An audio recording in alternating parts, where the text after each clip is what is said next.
Jadi di sini saya akan menjelaskan tentang manusia sebagai makhluk individu. Tidak hanya dalam arti makhluk keseluruhan jiwa dan raga, melainkan juga dalam arti bahwa tiap-tiap orang itu merupakan pribadi atau individu yang khas menurut corak kepribadiannya, termasuk kecakapan-kecakapannya dan kelemahan-kelemahannya. Jadi di sini saya akan menjelaskan tentang struktur. Struktur adalah organisasi baru ada jika terbentuk hubungan antara manusia yang satu dengan manusia yang lain, sehingga tercipta suatu organisasi. Teknologi. Teknologi merupakan sumber daya yang digunakan manusia untuk bekerja. Organisasi baru ada jika terdapat unsur-unsur teknis. Dalam kegiatannya, individu banyak berjumpa dan berinteraksi dengan banyak orang. Sejarah kehidupan individu pun dipengaruhi lingkungan. Sedikit atau banyak, lingkungan berandil besar bagi keberadaan individu saat ini. Hakikat manusia, ada perbedaan individu. Manusia di dalam mengeksistensikan dirinya sebagai individu selamanya menginginkan untuk diperlakukan sebagai individu. Hal ini memberikan kesadaran bahwa dirinya selain berbeda tetapi juga sama dengan individu yang lain.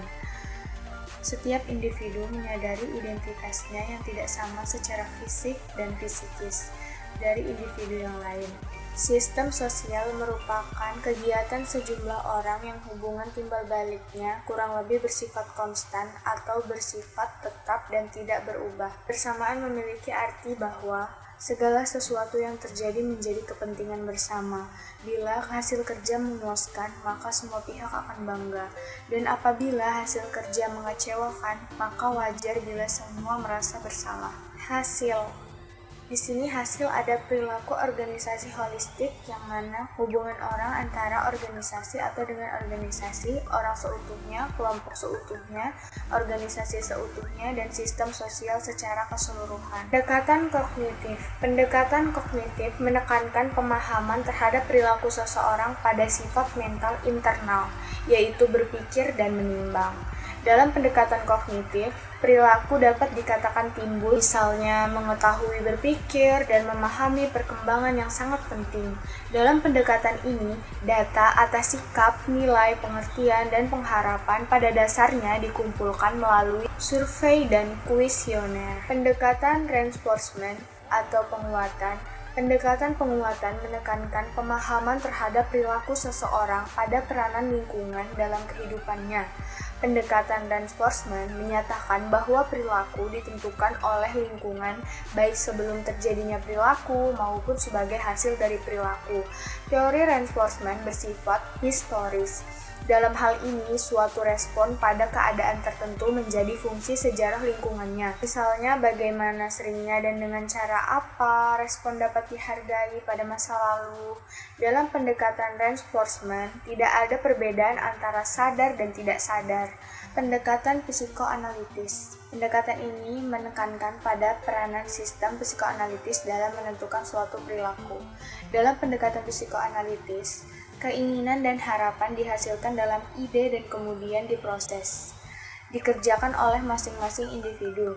Hasil perilaku dari keputusan tersebut yaitu tentang bagaimana menjelaskan keinginan dan hambatan dari perilaku manusia. Dalam hal ini, hampir sebagian besar aktivitas mental bersifat tidak sadar. Aktivitas ini muncul dari sifat yang ada dalam diri individu secara luas dan dapat menentukan perilaku. Pendekatan ini menggunakan data ekspresi dan keinginan-keinginan, harapan-harapan, dan bukti penekanan dari keinginan tersebut lewat analisis mimpi, asosiasi bebas, dan teknik-teknik proyektif. Pendekatan kognitif sosial. Teori kognitif sosial menyatakan bahwa faktor sosial dan kognitif dan juga faktor perilaku memainkan peran penting dalam pembelajaran. Faktor kognitif bisa berupa ekspektasi murid untuk meraih suatu kesuksesan atau keberhasilan. Pendekatan behavioristik.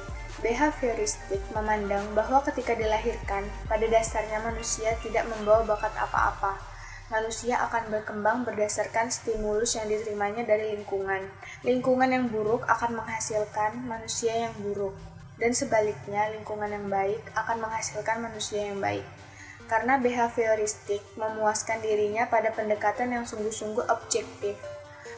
Faktor-faktor lingkungan adalah faktor utama yang bekerja untuk membentuk kepribadian seseorang. Pusat perhatian pendekatan ini adalah proses dalam pendidikan dan cara mengajar manusia untuk memperoleh kebiasaan-kebiasaan tertentu di dalam lingkungannya. Model otokratik kepemimpinan ini dapat ditandai dengan ketergantungan anggota kepada yang berwenang dan biasanya menganggap bahwa orang-orang tidak akan melakukan apa-apa kecuali diperintahkan. Gaya ini tidak mendorong adanya pembaruan. Pemimpin menganggap dirinya sangat diperlukan. Keputusan dapat dengan cepat diambil. Contoh, pengambilan keputusan yang seringkali digunakan dalam gaya kepemimpinan otokratik, yaitu dalam kepemimpinan militer. Model kolegial. Model ini mengandalkan pada kemampuan manajemen membangun perasaan kemitraan dengan para pegawai. Dengan cara ini, diharapkan pegawai merasa dibutuhkan dan berguna. Pemimpin atau pimpinan lebih dianggap sebagai mitra kerja, bukan sebagai atasan sehingga hubungan kerja tidak kaku. Model ini menghasilkan disiplin diri dan juga tanggung jawab. Model kustodial. Keberhasilan model kustodial tergantung pada sumber daya ekonomi. Tujuan orientasi manajerial adalah pada pembayaran gaji dan manfaat atau benefit. Model kustodial akan membuat karyawan tergantung pada organisasi. Mereka tidak lagi tergantung pada kemurahan hati pimpinan, tetapi lebih ketergantungan pada organisasi untuk mendapatkan keamanan serta kesejahteraan. Model suportif. Pada model ini, para pemimpin berasumsi bahwa para karyawan secara alamiah tidak bersikap pasif dan menentang terhadap kebutuhan organisasi. Mereka berlaku demikian hanya apabila iklim kerjanya tidak mendukung. Melalui kepemimpinan, manajemen menciptakan suatu iklim untuk mendorong karyawan berkembang dan meraih cita-citanya melalui organisasi sepanjang mereka mampu. Model cangkokan teori Z. Teori Z dikemukakan oleh William Auchi. Teori ini adalah model suportif yang menggabungkan unsur-unsur praktik Jepang yang berhasil dengan budaya Amerika. Inti gagasan teori ini adalah pembentukan tim industri dan lingkungan kerja yang stabil dan padu, yang dapat memenuhi kebutuhan pegawai akan afiliasi, kemandirian, dan pengendalian. Langkah pertama dalam arah ini adalah menciptakan dan mengumumkan pernyataan humanistis tentang filsafat karyawan. Teori Z ini sangat berfokus pada filsafat kemanusiaan, kepercayaan, dan pengambilan keputusan konsensus, tetapi masih dalam tahap percobaan.